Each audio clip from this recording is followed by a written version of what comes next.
Selamat siang pemirsa, saya Ari Mustika kembali hadir menemani Anda dalam Sumut hari ini siang. Siang ini kami telah merangkum sejumlah informasi terkini di antaranya. Menteri Perdagangan pantau harga kebutuhan pokok di Pasar Rakyat Deli Serdang. Gubernur Sumatera Utara instruksikan BNPB cari penyebab longsor di Batang Toru, Tapanuli Selatan. Permintaan tinggi harga kolang-kaling di Tapanuli Utara turun drastis. Selain cuplikan berita tadi, kami juga akan menghadirkan beragam informasi lainnya. Pemirsa, kita jelang Sumut hari ini siang selengkapnya.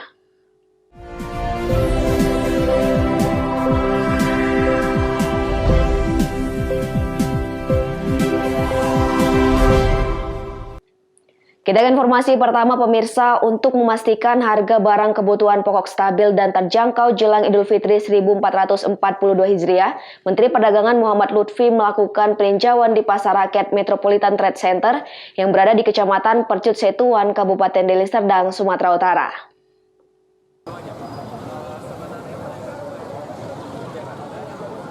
Menteri Perdagangan Republik Indonesia Muhammad Lutfi didampingi Gubernur Sumatera Utara Edi Rahmayadi dan Wakil Bupati Deli Serdang Ali Yusuf Siregar, Sekretaris Jenderal Kementerian Perdagangan Suwanto, serta Direktur Jenderal Perdagangan Dalam Negeri Syailendra meninjau Pasar Rakyat Metropolitan Trade Center Kecamatan Percut Setuan, Kabupaten Deli Serdang, Sumatera Utara.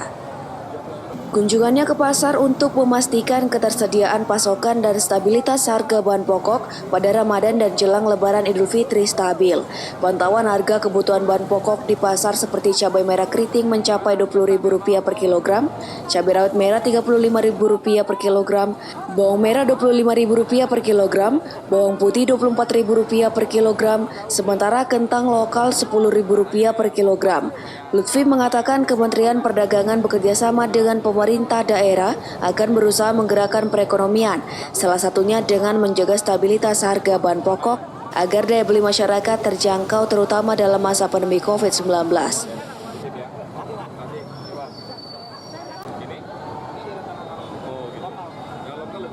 Pagi ini saya berkesempatan untuk melihat secara langsung dan memantau ketersediaan barang, terutama untuk pasar daripada barang pokok dan bahan penting, didampingi oleh Pak Gubernur dan juga Bapak Wakil Bupati. Saya melihat secara langsung dan melihat bahwa harga di Sumatera Utara, terutama di kota ini, harganya baik, terjangkau, stabil, bahkan menurun. Jadi mudah-mudahan ini menjadi bekal kita untuk puasa Ramadan dan Lebaran Hari Raya Idul Fitri, supaya kita lebih khusyuk dalam beribadah.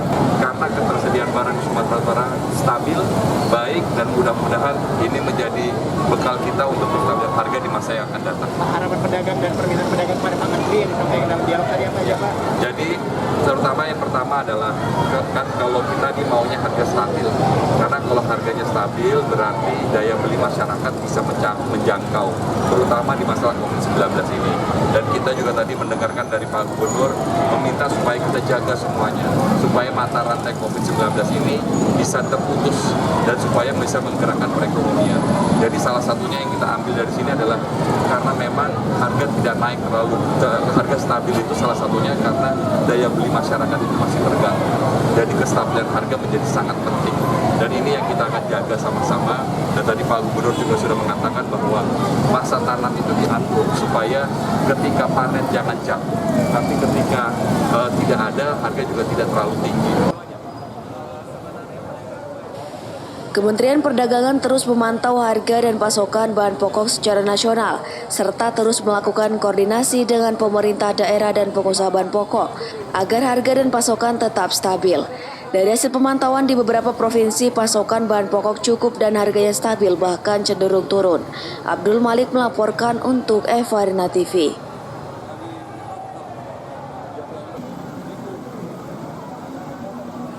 Informasi serupa pemirsa, Menteri Perdagangan Muhammad Lutfi Sabtu pagi mengunjungi Pasar Kapuas di Belawan.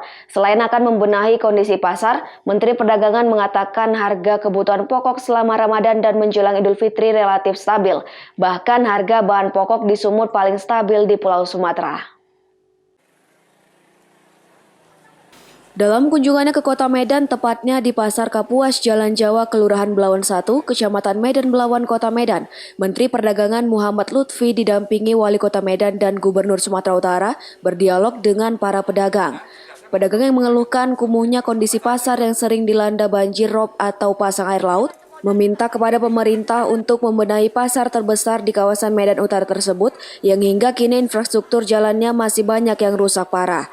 Selain kondisi pasar yang kumuh, Menteri Perdagangan juga melihat harga bahan pokok di Sumatera Utara relatif stabil dan murah dibandingkan dengan harga bahan pokok di kota dan provinsi lain Pulau Sumatera selama bulan suci Ramadan. Harga daging sapi berada di angka Rp130.000 per kilogram, sementara harga cabai merah per kilonya berkisar Rp28.000 hingga Rp30.000. Untuk melihat kondisinya yang sebenarnya kalau menurut Pak Bobi ini sudah parah. Jadi sekaligus mengecek ketersediaan barang untuk puasa Ramadan dan Lebaran Idul Fitri, di mana harga di Sumatera Utara ini Pak Gubernur salah satu yang terbaik di Sumatera. Jadi tadi saya cek harga sapi itu, daging sapi Rp125.000, Rp124.000, harga cabai rawit merah sudah turun menjadi Rp50.000. Jadi harga cabai merah sudah di bawah Rp50.000, Rp30.000 bahkan tadi. Jadi ya 28. Jadi harga bawang juga begitu.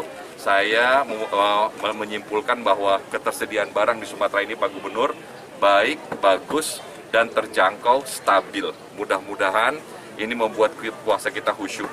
Dan juga saya janji sama Pak Wali, kita akan bereskan Pasar Jawa Belawan ini untuk bisa lebih baik, tidak lagi bau, tidak lagi banjir, dan bisa berbelanja dengan tenang. Yang paling penting Pak Wali adalah kita ingin menyiapkan supaya pasar-pasar tradisional ini bisa bersaing dengan pasar modern. Jadi ini supaya memberikan nafkah yang baik, memberikan pendapatan yang baik bagi penjual dan kenyamanan bagi pembeli. Diharapkan harga bahan pokok di Sumatera Utara akan terus stabil menjelang Hari Raya Idul Fitri mendatang. Sementara pembangunan Pasar Kapuas ini rencananya akan dimulai di tahun 2022 mendatang. Wahyu Pratama melaporkan untuk Eva Rina TV. Pemirsa, Forum Komunikasi Pimpinan Daerah hadiri rapat pleno penetapan pasangan calon bupati dan wakil bupati terpilih dalam Pilkada Serentak tahun 2020 yang dilaksanakan pihak KPU Labuhan Batu Selatan bertempat di Gedung Convention Hall Grand Suma Blok Songo, Kecamatan Kota Pinang, Labuhan Batu Selatan, Sumatera Utara.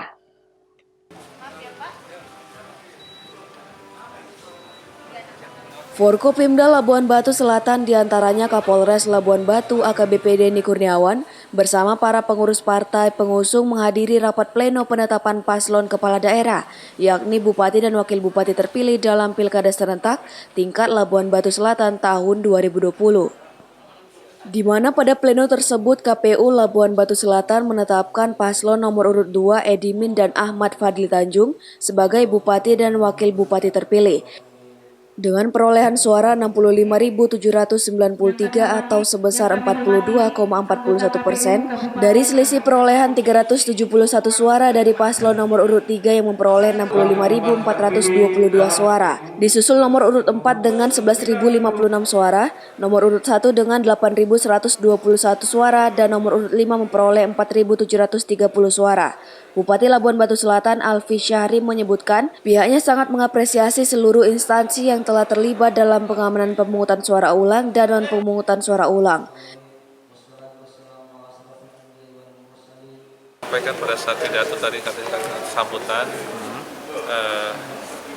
perjalanan pemilihan Bupati Labuhan Batu Selatan di kabupaten ini berjalan dengan aman, lancar, baik, dan mudah-mudahan nanti ke depan Labuhan Batu Selatan ini mempunyai pemimpin yang memang betul-betul menjadi pilihan rakyatnya, dan itu dapat kita lihat dengan dilakukannya pemilihan pemungutan suara ulang yang berjalan aman, damai, dan tidak ada isu-isu yang sebenarnya yang sebelumnya dikatakan seperti ini sebenarnya tidak ada lagi yang ini. Dan kembali lagi masyarakat ke depan bisa bersatulah bersama untuk membangun Labuan Batu Selatan. Saya kira itu. Ya. Pihaknya akan mengevaluasi kinerja serta mengajak elemen masyarakat agar menjaga kekondusifan keamanan dan menjauhkan hal yang dapat merugikan sehingga pembangunan dapat lebih maju dari daerah lain. Ucok Sitorus melaporkan untuk Eva Rina TV. Gubernur Sumatera Utara instruksikan BNPB cari penyebab longsor di Batang Toru, Tapanuli Selatan. Beritanya akan hadir sesaat lagi.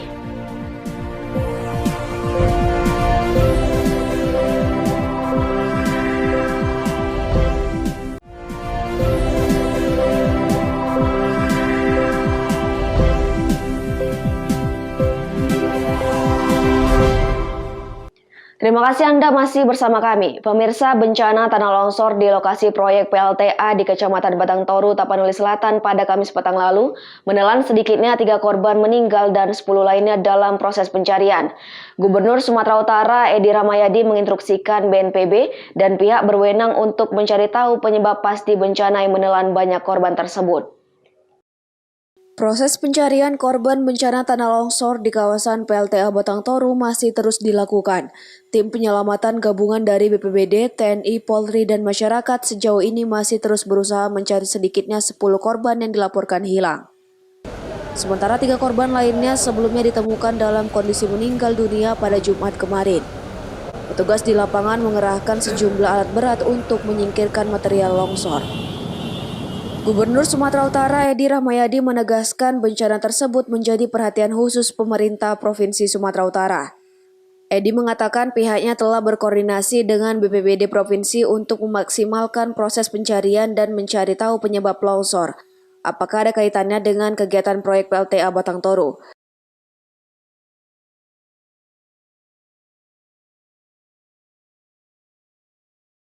BPBD akan segera berangkat hari ini. Siap. Habis itu besok atau lusa saya lihat ke sana. Ada 3 orang yang korban. Nanti kita lihat dulu posisinya bagaimana, sudah bisa teratasi atau tidak. Kalau tidak bisa, yang pastinya segera alat berat dikerahkan. Di situ sudah ada protapnya, berada di Tapsel, berarti ditangani oleh Bupati, Dandim, dan Kapolresnya untuk menangani. Hingga Sabtu petang, petugas di lapangan masih terus melakukan pencarian. Tim SAR dari Medan juga dikerahkan untuk membantu proses pencarian dan evakuasi. Daniel Pekwali melaporkan untuk Eva Rina TV. Kita ke informasi lainnya, pemirsa, terkait kasus daur ulang antigen di Bandara Kuala Namu, Deli Serdang, Menko PMK Muhadjir Effendi mengatakan akan mengusut tuntas baik dari sisi kelembagaan maupun hukum. Selain itu, pembenahan manajemen limbah medis akan difokuskan agar kejadian serupa tidak terulang. Menteri Koordinator Bidang Pembangunan Manusia dan Kebudayaan atau Menko PMK Muhadjir Effendi menyesalkan peristiwa daur ulang alat rapid antigen yang terjadi di Bandara Kuala Namu, Deli Serdang beberapa waktu lalu. Pada kunjungan kerjanya di Kota Medan, Menko PMK menyebutkan akan mengusut tuntas kasus ini, baik dari sisi kelembagaan maupun proses hukum. Muhadjir menyebutkan akan melakukan pembenahan manajemen limbah medis guna meminimalisir peristiwa daur ulang kembali terjadi.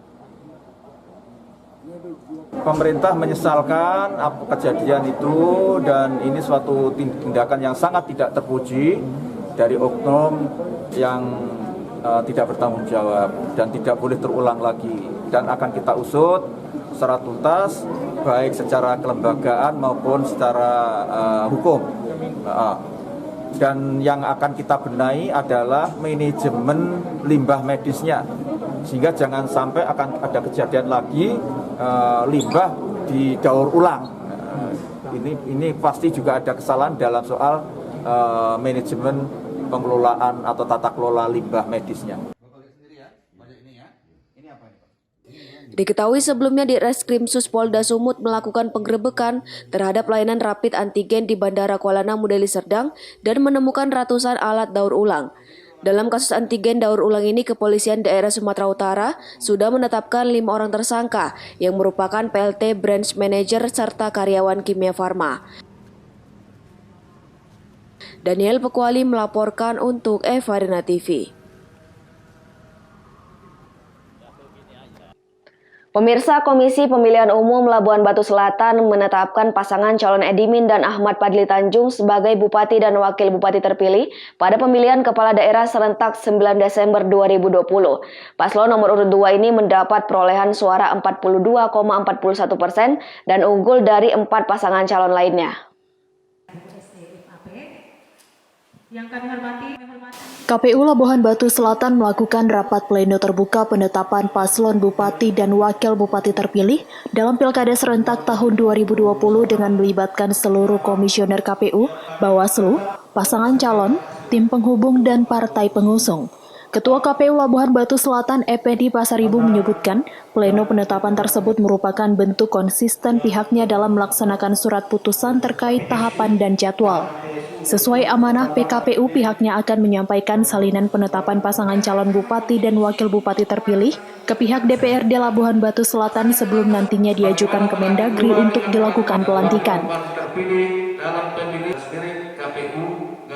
Terima kasih. Hari ini KPU Labuhan Batu Selatan sesuai dengan tahapan kami di keputusan 562. Hari ini kami melakukan rapat pleno terbuka penetapan pasangan calon terpilih pada pemilihan Bupati dan Wakil Bupati Labuhan Batu Selatan tahun 2020. Itu kegiatan kita hari ini.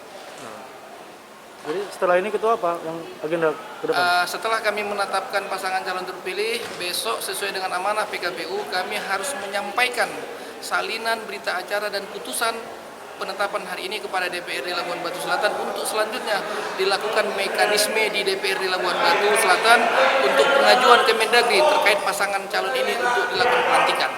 Pasangan calon berada atas nama siapa yang? Pasangan calon yang memperoleh suara terbanyak yaitu pasangan calon nomor urut 2 Pak Haji Edimin dan Pak Haji Ahmad Padli Tanjung. Sementara Bupati Labuhan Batu Selatan terpilih, Edimin mengucapkan terima kasih kepada semua masyarakat Kabupaten Labuhan Batu Selatan yang telah memberikan amanah dan kepercayaan kepada mereka. Setelah penetapan ini, ya kita berharap tidak ada terjadi permasalahan dimanapun. Kita harap kepada tim pemenang kita semuanya supaya kondusif lah, jangan memancing yang tidak ada apanya, supaya semua aman dan terkendali. Dan kepada paslon yang kalah, timnya pun jangan dijolimin, dan kita berharap semua kerjasama yang baik. Kalau kerja ke depan nanti Pak, apa yang dilakukan Pak? Yang prioritas ya Pak? Yang prioritas nanti kita kerja ke depan, terutama adalah di rumah sakit umum, kesehatan, terutama, dan pendidikan. Kedepannya, selain pembangunan infrastruktur, pihaknya akan memprioritaskan kesehatan dan pendidikan di Kabupaten Santun, berkata bijak berkarya tersebut. Ucok Sitorus melaporkan untuk Eva Arena TV. Sumut hari ini akan kembali dengan informasi menarik lainnya. Tetaplah bersama kami.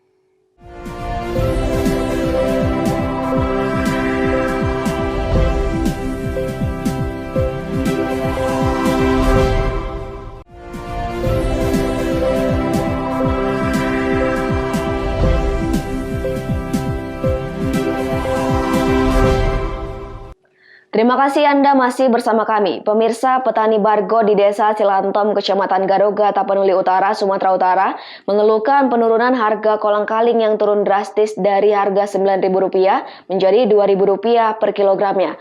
Harga turun dipengaruhi permintaan pasar yang meningkat selama bulan Ramadan.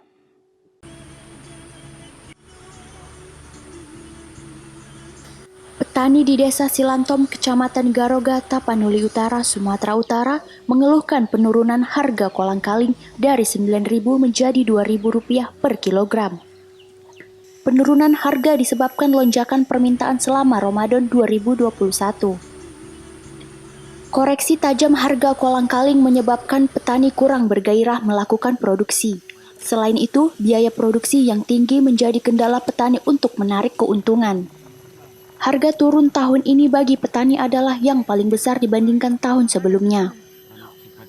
Untuk mendapatkan kolang-kaling yang siap dijual, petani harus melakukan produksi dengan cara memasak dengan tungku kayu, kemudian menggepengkan kolang-kaling hingga siap dikemas.